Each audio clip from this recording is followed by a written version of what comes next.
چارې ګرانو کتونکو د آریانا اویجې ټلویزیون په ورځ پروګرام کې زما شاه محمود او نورالله تل درناوی ومنئ. زموږ د نن ورځې سکالو دی د پاکستان د فوج د ویاند لخوا د پښتون تحفظ غورځنګ و ځوانانو ته ډډه کوي. تاسو د ملګرو ملتونو سکم د بشري حقوقو عمومي یو کوم هوکړه چې دوی کړې ده چې کوم یو ته یونیورسل ډیکلیریشن اف هیومن رایټس ویل کېږي د دې د 19مې مادې په رڼا کې او د پاکستان د اساسي قانون د 19مې دغه ماده هم 19مه ده د دې په رڼا کې هر انسان د ازادۍ د خپل سیاسي خیالاتو چې کوم اظهار دی د دې حق لري. تیر څو ورځې له مخه د پاکستان د فوج ویان هغه د پښتون ژغورنې غورځنګ چې کوم ځوانان دي یا دا کوم ټوټل غورځنګ دی و دې ته دا دمکۍ ورکړې ده چې د دوی وخت پوره دی. نو له کوم وخته څخه پاکستان جوړ شوی دی له هغه وخته که ته چېرته ورته وګورې په پاکستان کې چې کوم قامونه پراته دي په دې کې پښتون، سندی، بلوچ، سرایکۍ دغو قامو چې کله هم د خپلو حقوقو لپاره غږ پورته کړی دی او یا د ریاست لخوا چې له دوی سره کم بد چلند شوی دی د دې په ضد باندې چې دوی کله هم غږ پورته کړی دی پر دوی باندې د ریاست لخوا په تېره یا په خاص د فوج او په دې او د جاسوسي ادارو لخوا پر دوی تورونه لګېدلي دي. دوی دغه چلند چې څنګه پاکستان جوړ سو له دې وروستو له بنګالیانو سره هم وکړ خو بنګالی شل یا بد په یو یا بله طریقه باندې له دوی ځان خلاص کړه. دوی نیم پاکستان نیمه خاوره خې له لاسه ورکړه لیکن دوی خپل رویه خپل ترتیبونه او خپلې هغه خبرې او حاکم سلوک چې دوی له دغو خلکو سره کوي هغه یې بدل کړی نه دی. تاسو دې ته په کوم نظر ګورئ؟ دلته ستونزه دا ده چې د پاکستان په جوړښت کې هغه د انګریزي خبره سټرکچرل فالټ چې ورته وایي یعنې د ده په جوړښت کې یو خلیت موجود دی. هغه دا دی چې که بنګالی لکه څنګه چې تا وویله د خپلو هیومن رایټس دپاره غږ پورته کوي نو هم دی په دې باندې ډېر سخت ناراضه کېږي او دستي د غدارۍ تور پرې لګوي. بیا چې بنګال آزاد سو اوس چې دا لکه تا چې وویل چې مطلب دوی خپله رویه بدله نه کړه دغه وجه دا ده که چیرې په پاکستان کې دوی ډیموکراسي پرېږدي او هیومن رایټس ته اجازه ورکوي د انسانانو دا دوه شیان ډیموکراسي او هیومن رایټس په هیومن رایټس خو نو د انسانانو د رایې ازادي راځي د نور حقونه راځي د انسان بنیادي حقونه راځي. د پاکستان بنیادي جوړښت او په دغو شیانو کې ټکر دی. دا ستونزه ده. که چیرې دوی قومونو ته خپل هیومن رایټس ورکړي پر خپله خاوره باندې اختیار ورکړي پر خپلو زیرمو باندې اختیار ورکړي نو هرومرو د دې نتیجه دا وځي چې یا به ډېر کمزوری پاکستان وي او یا کېدی شي پاکستان په دا اوسنۍ بڼه کې چې کوم پاکستان دی دا پاکستان به نه وي. نو تر څو چې د دوی زور رسیږي تر څو چې د دوی وس رسیږي دوی ډیموکراسي هم نه پرېږدي دوی انساني بنیادي حقونه هم نه پرېږدي. دوی به دا ځپي که هغه د جمهوریت وي که د اظهار رای ازادي وي که د سلف ډیټرمینیشن هغه خود ارادیت چې ورته وایي یا پر بنیادي وسایلو باندې د قومونو اختیار وي دوی به د دنیا هر ظلم او هر جبر چې دی له دې به کار اخلي دوی به دا نه پرېږدي. د پاکستان بنیادي جوړښت دی. نو راځو د پاکستان د فوج د تاریخچه کې وګورو. یوه ستونزه خو دا مخکې درته بیان کړه چې د پاکستان په جوړښت کې دا ده. بله ستونزه دا ده چې دغه فوج په بنیادي توګه باندې دا د ایسټ انډیا کمپنۍ لخوا جوړ شوی دی. ایسټ انډیا کمپنۍ دا خلک د دې سیمې خلک چې دا اوس د پاکستان 80 یا 90% خلک په فوج کې دي د دې سیمې خلک ایسټ انډیا په دې وجه باندې برته کړي ول چې په سب کانټیننټ کې اول په سب کانټ په بری صغیر کې هغه قومونه چې د فرهنګي پر ضد باندې به د ازادۍ یو ډول خواهش به لرو یا به کوشش کوو، د هغو خلکو د ځپلو لپاره دوی د لویل سپایي، دوی ته به لویل سپایي هغه وخت ویل، یعنی وفادار عسکر. بل دا و چې په سیمه کې خصوصا د افغانستان په درو جنګونو کې دوی له دې خلکو کار اخیستی وو، فرهنګي له دې وو. دا درې جنګونه چې د افغانستان سوي دي په هغه کې د دوی ونډه ډېره لویه ده. بیا چې کله د ډیورنډ تړون خو نه دی، خیر خو یو بل شی دی، دا کرښه چې د بیلتون کرښه راغله، نو بیا دوی په ملکنډ کې، په سوات کې، په تیرا کې، په وزیرستان کې د پښتنو چې څومره سیمې وي، د ډیورنډ له کرښې راوروسته د پاکستان تر جوړېدو دا هغه وخت یا پنجاب رجمنټ به ورته ویل یا بل نامه باندې یادول، دوی مسلسل د فرهنګي دپاره له پښتانه سره پر جنګ اخته ول. ستا خبره دغه ته به ته دوام ورکړې، زه به ستا پام یو څو تاریخو ته نیټې و دغو ته بیا راوړم. کله چې پیرنګی په اول ور کې هندوستان نه راغی، نو ښکاره معلومه ټوله دنیا ته معلومه ده چې دوی تجارت مطلب د سوداګرۍ په نیت باندې دلته راغلي ول. د دوی هلته په اروپا کې له فرانسې او دا نمونه له پرتګالیانو سره د دوی جګړه راغله. دوی چې په لومړي ځل باندې د خپلې سوداګري توکي لا د دوی څه کوم واړه واړه دوکانونه دوی به د کمپنۍ نه ورکولې، د دې د ژغورنې لپاره چې خوندي دا مالونه وساتي او د پرتګال خلک له پرتګالیانو هم دلته په هندوستان کې موجود وو، هغه پر دوی برید نه وکړي. د دې لپاره دوی یو وړه آرمي جوړه کړه، یو وړوکی اردو یې جوړه کړه. دا اردو په اول سر کې شمېر هم کم و او صرف یې د دوی چې کوم شاوخوا مطلب د سوداګرۍ چې کومه سیمه وه دا به یې ورته خوندي کوله. دا اردو پر مخ پسې تلله څه وخت په هندوستان کې هغه وخت یو سیاسي قوت د مغولو په شکل کې موجود و، چې کله دا کمزوری سو نو پیرنګي له دغې اردو څخه نور کارونه اخیستل شروع کړه. په دې کې د هندوستان نیول، د هندوستان د خلکو غلامول، که به چېرته دوی ظلم زیاتوب په هغه وخت کې خو دوی سرکار نه درلود، البته محصولات به یې اخیستل، دغه مالیې به پر خلکو لګولې، که به چا د دې په ضد باندې سر پورته کولی هغه به وهل ځپل. د مغول له آخري امپراتور سره جګړه دوی د دې اردو په لارې وکړه. په دې اردو کې په اول سر کې یو څه شمېر د پیرنګیانو وو، خو لیکن اکثریت د هندوستان خپل خلک پکښې وو. دا اردو پر مخ باندې راتله دا له افغانستان سره تاسو ذکر وکړه، له افغانستان سره چې کومې درې جګړې سوي دي په دې کې دا اردو کارول سوې ده. دا اردو چې کومه ده په افریقا کې کارول سوې ده. دا اردو چې کومه ده په نړیوالو جنګو کې کارول سوې ده. په اول نړیوال جنګ کې یعنی ته سوچ وکوه د خلافت په ضد باندې، د خلافت په هغه وخت کې کوم د خلافت عثمانیه و، د دې د ختمولو په ضد باندې د هندوستان مسلمانان راپورته کېږي، یو غورځنګ جوړوي چې دا باید ختم نشي، دا د مسلمانانو علامت دی او دا د خلفای راشدین له وخته څخه دا روان دی. دا اردو دا د ایست انډیا کمپنۍ چې وروستو بیا د برطانیې تاج یعنی مطلب چې کوم باچا و هغه تر خپله قبضه لاندې واخیستله. دا آرمي د خلافت عثمانیه خلاف استعمال شوې ده. دا آرمي د هندوستان د خپلو خلکو خلاف استعمال شوې ده. دغې آرمي هغه ظلمونه کړي دي چې د هغو ظلمو که چېرته موږ دلې ته یعنی مطلب د ترویش له مخه لکه که تاسو ورته وګوراست په جنیاواله باغ کې چې فایرینګ وکړي، د پښتنو چې کوم پر پښتنو باندې انګریز په ډېره بې شرمۍ باندې 2-3 واره یعنی یرغل کړی دی، په هغه کې ډېر زیاته ظلمونه کړي، کیسه خوانۍ، د ټکر دا پیښې دا ټولې پکښې راځي، بیا د بابړې پیښه دا ټوله. اوس خبره دا ده، آخر خبره سره رانغاړم د تا څخه یو پوښتنه کوم. پاکستان جوړ شوی دی پر 14 د اګست په 1947 کې. عموما نیټه د شپې پر 12 بجې بدلېږي. زما دا پوخ باور دی چې د 14 اګست په ماښام باندې هم که چېرته یو چا د انګریز په ضد سر پورته کړی وای، د دې آرمي چې کوم عسکر دي، د دې اردو عسکر به هغو د سر پورته کولو والا کس په دې ځپلی وي چې ته د تاج برطانیه په ضد څنګه پورته کاږي.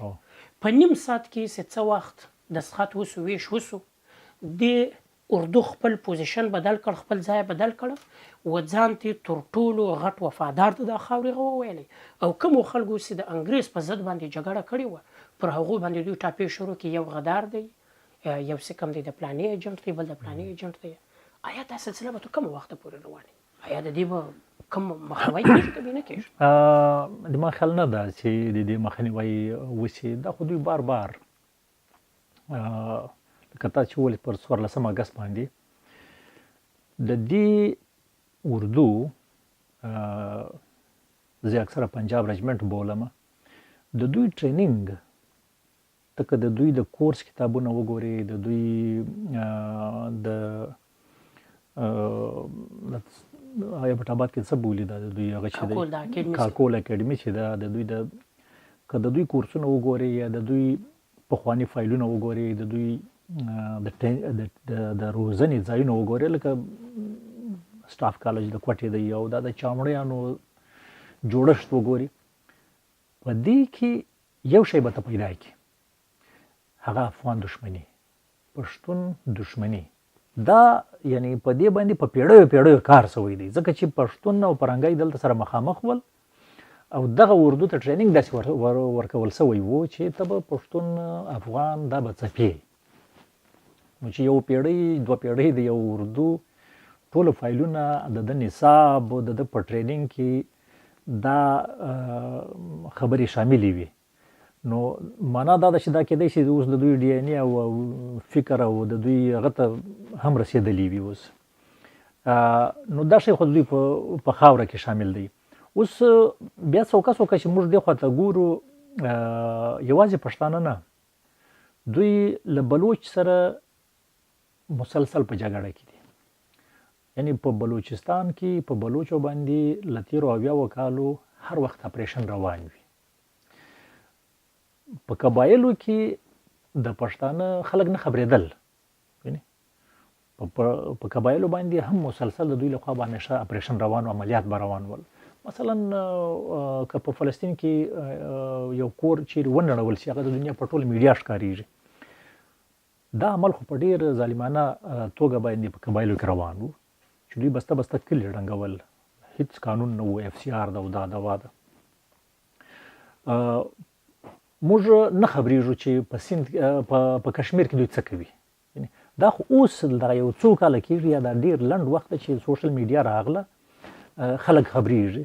کنې کشمیری د پښتانه له حاله نه و خبر، پښتون چې د بلوچ له حاله نه و خبر، بلوچ چې هغه د سیندي له حاله نه و خبر. خو د پاکستان آرمي ټریننګ داسې شوی دی چې یو خو د کلونیل د فرنګي هغه د لویلټي چې د وفاداري دا هغه کوي چې دی په کار ده چې ازادي او د ازادۍ غورځنګونه وځپي. بل د پاکستان د غیر فطري جوړښت چې دی، د دې غیر فطري جوړښت په زور د ساتلو وظیفه چې ده هغه د فوج اخیستې ده. اوس که د دنیا ټوله د فزیکس ټول قوانین دا وایي چې دا شی غلط دی او دی په زور لګیا چې نه زه ساتم په زور باندې، نو ته چې زور کوي خامخا دا ته به وینه بهوي دلته. ته اوس د فزیکس د لا خلاف روان یې، نو هغه معنا ده ته به په وچ زور باندې هغه کار کوي.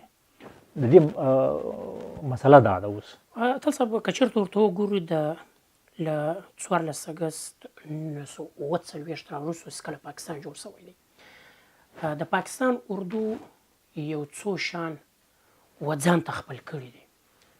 دوی وایي چې موږ د اسلام آرمي یو، دوی وایي موږ د دې کوم څه د پاکستان ویل کېږي د دې حفاظت کوو.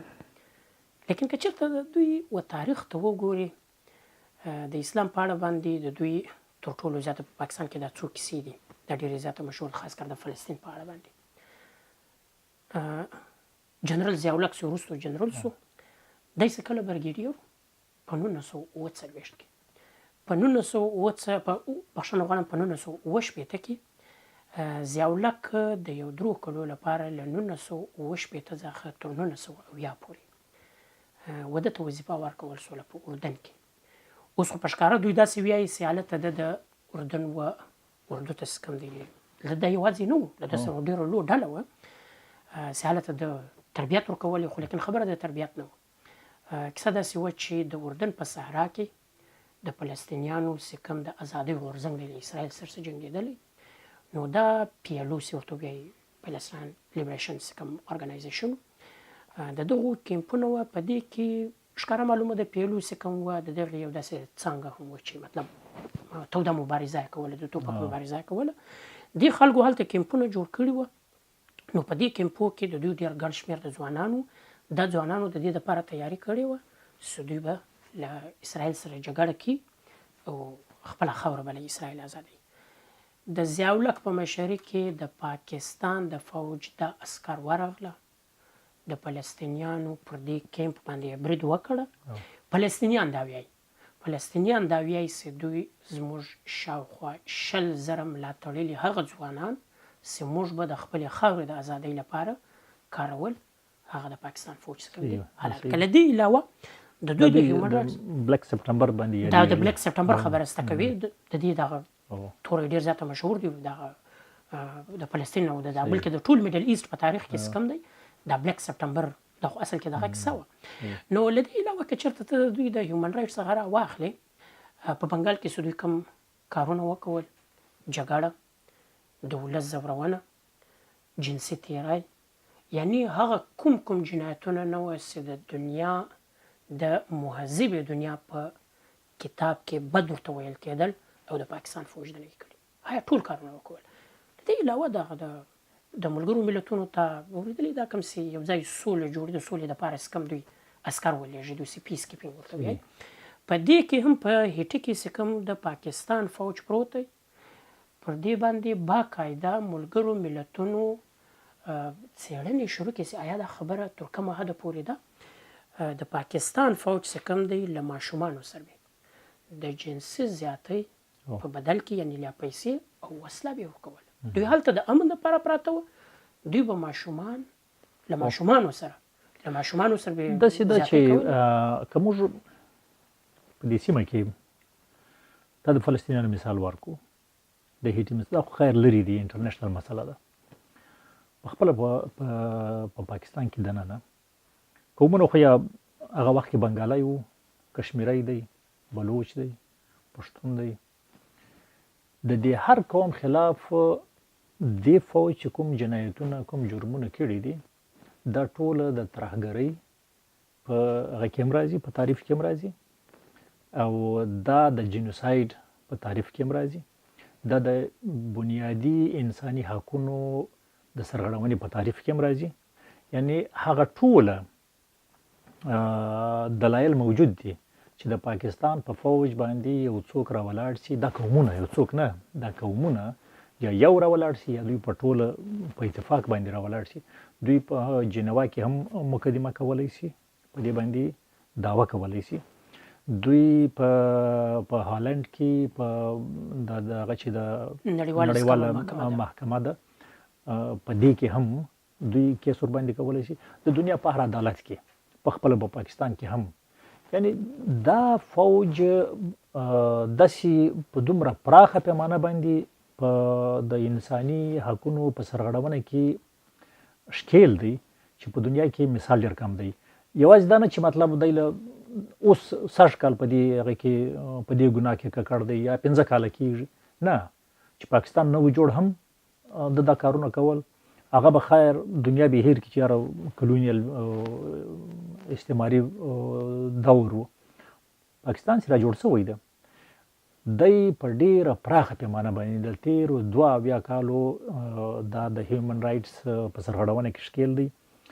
د پښتنو خو خیر د په افغانستان کې جینوساید روان کړی دی، کله د مجاهد کله د طالب په نامه باندې.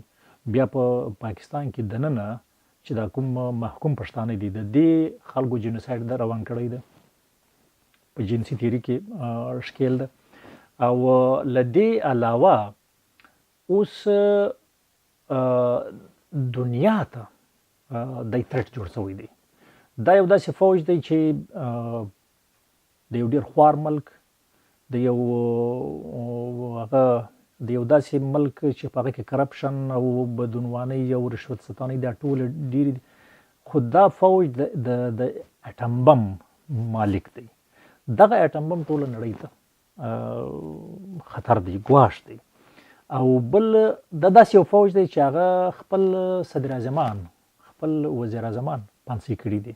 نو چې یو فوج خپل د دنیا د پاکستان منتخب شوی وزیر اعظم پانسي کولی شي، د خو وروره د چم کولی شي بل ورځ دغه نیوکلیر بم چې دا هم په هندوستان کې استعمال کیږي، په افغانستان کې استعمال کیږي، خرڅ کړي. یعنې دغه ټول خبرې ورسره تړلې دي. نو دلته موږ راځو د نړیوالو د پاکستان د پخواني یا د دې فوج د پخواني بادار د پرنګي رول ته، بیا د هغه ملګري د امریکایانو رول ته. موږ دلته ډبل سټنډرډ یا هغه دوه مخي وینو.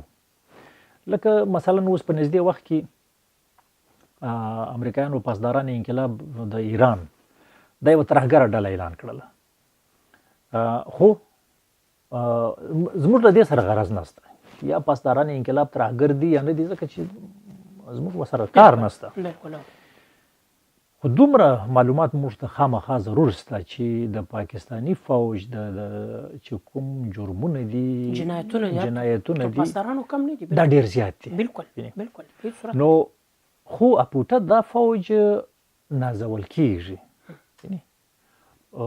د دې چاره چې نه وي سوې، دغه فوج به په دې هغه باندې لګیا وي، نه به دی له افغانستان څخه قرارېږي، نه به دی په پاکستان کې دننه د هیومن رایټس او د جینوساید له دې جرمونو څخه به دی سرپه به ونه کوي.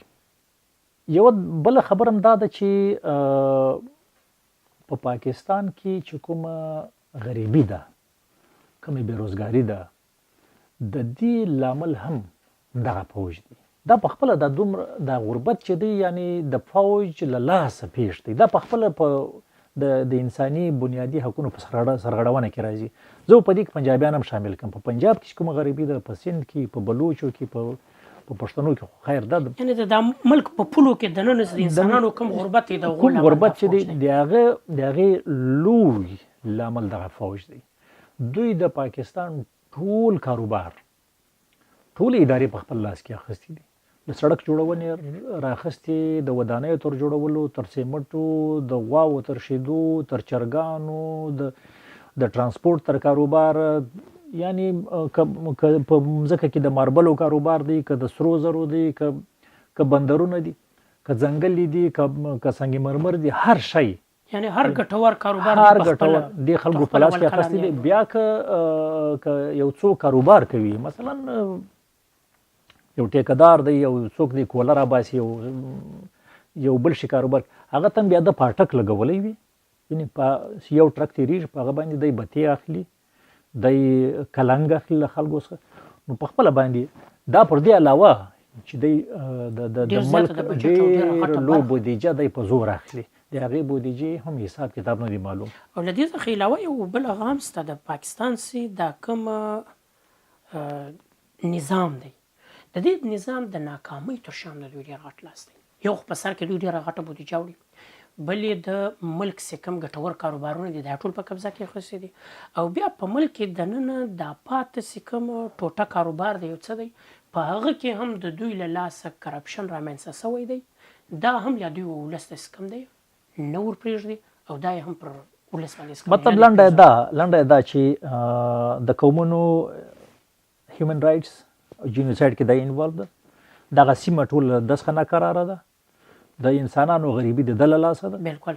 یعنې په دې سیمه کې ترهګري ده، خو بیا ځان ته یې وغه ده. په دې بیا یو ورځ بیا غږېږو چې د ترهګرو واډې او روزنه او دغه روان خونریزي چې ده، په دې کې د دوی څونه لوی لاس دی، په دې باندې بیا یو ورځ غږېږو.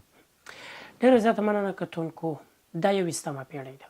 په 21مه پیړۍ کې چې ټوله نړۍ په یو واړه کلي بدله شوې ده، په داسې حالاتو کې د یو هیواد اردو و یو داسې ولسي غورځنګ ته چې هغه خپلې جایز مطالبې، هغه جایز مطالبې چې د دا ملک صدر اعظم یې په خپله تایید کوي چې د دوی مطالبې جایز دي، دا خلک د خپلو مطالبو او د غوښتنو په ملاتړ باندې سره راغونډېږي، جلوس او جلسې کوي. د پاکستان فوج ودې ځوانانو او ودې غورځنګ ته دړکې ورکوي. دا هغه فوج دی چې نه یوازې د ټولې دنیا لپاره بلکې د دا سیمې لپاره یو ډېر لوی خطر دی. تر بله پروګرامه پورې موږ ته اجازه راکړئ. ډېره مننه.